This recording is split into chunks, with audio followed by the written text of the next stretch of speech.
Now to the legal appeals of convicted double murderer Alex Murdaugh. Attorneys are set to deliver arguments before the state Supreme Court next week. The High Court is often in the news, hearing both criminal and civil cases. Most recently, they have weighed in on abortion laws, the state's congressional maps, and who can have the state's voter ID information. But it is this case that will perhaps grab the most attention this year. Will they decide if Murdaugh deserves a new trial, and who and what is involved in making that decision? Tonight, we're taking a closer look at the main players in Alex Murdaugh's legal appeal. First, defense attorney Dick Harpootlian. And here's the law. Here is the law. He didn't do it. He is presumed innocent. Harpootlian's career spans more than 50 years, serving as Fifth Circuit solicitor, a criminal defense attorney, and a politician. He's appeared before the state Supreme Court numerous times. Just months ago, in fact, Harpootlian argued about legislative pay raises, calling them unconstitutional, and the justices agreed. Why would Alex execute his wife and son in cold blood?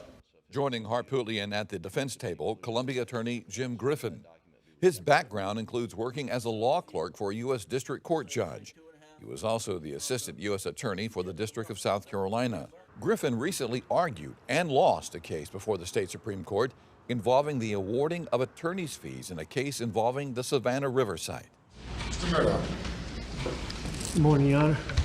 In the case of Alex Murdaugh, I'm innocent. I would never hurt my wife, Maggie, and I would never hurt my son, Pawpaw. defense attorneys plan to argue that former Colleton County Clerk of Court Becky Hill tampered with the jury. They're also appealing a 2024 ruling from former Chief Justice Jean Toll, who decided Becky Hill was not credible, but denied a new trial for Murdaugh. Everyone who thought they were close to him, everyone who thought they knew he was who he was, he's fooled them all.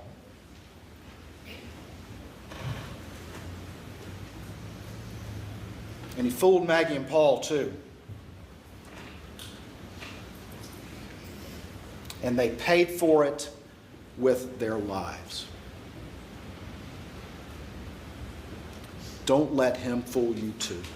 For the prosecution, Creighton Waters will argue the state's case before the High Court. Waters has worked for the State Attorney General's office since 1998. It starts with the jurors. In his legal brief to the state Supreme Court, Waters says the jury convicted Murdaugh because he was obviously guilty and that it had nothing to do with Becky Hill. A fair trial was had by both the state and the defense. Defense attorneys also plan to argue another point. The testimony about Murdaugh's financial crimes should never have been allowed into evidence by Circuit Court Judge Clifton Newman. In their legal brief, they say the suggestion that Murdaugh committed double murder to delay a routine legal proceeding defies logic. Oh, what a tangled web we weave. But once I told the lie, I told my family, I had to keep lying. Hearing the appeals case will be the 5 members of the South Carolina Supreme Court. Chief Justice John Kittredge. His legal career includes time spent as a family court judge, a circuit court judge, and serving on the South Carolina Court of Appeals. The Greenville native has been a member of the state Supreme Court since 2008. Justice John Few. He's been on the High Court since 2016. Before that, the Anderson County native served as a circuit court judge, and for 6 years he was the Chief Justice of the South Carolina Court of Appeals. George James Jr. of Sumter.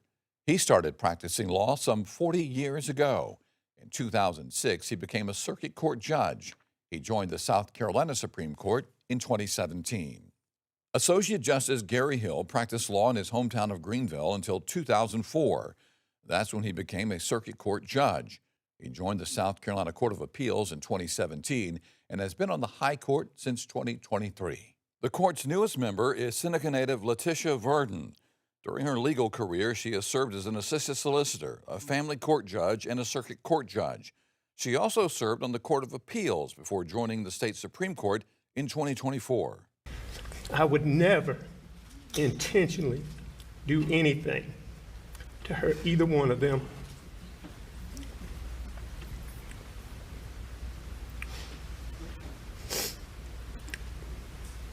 Ever.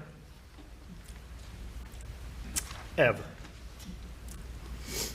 Before hearing arguments in Alex Murdaugh's appeal, justices will read the transcript of his trial from 2023 and the hearing before Justice Toll in 2024. They will also look over other relevant documents and exhibits along with the legal briefs filed in the case. Both sides will get 30 minutes for their arguments, with the defense getting a 10-minute rebuttal. Will we get a new trial? That's going to depend on what at least three of the 5 Supreme Court justices decide. There's no timetable on when the state Supreme Court will make their final decision. And again, the appeals will take place on Wednesday morning, and we've got you covered starting at 7 that day on WLTX+. Criminal defense experts will be live in the studio throughout the day and night, breaking down all of the day's developments inside the Supreme Court and keeping you updated on what to expect next.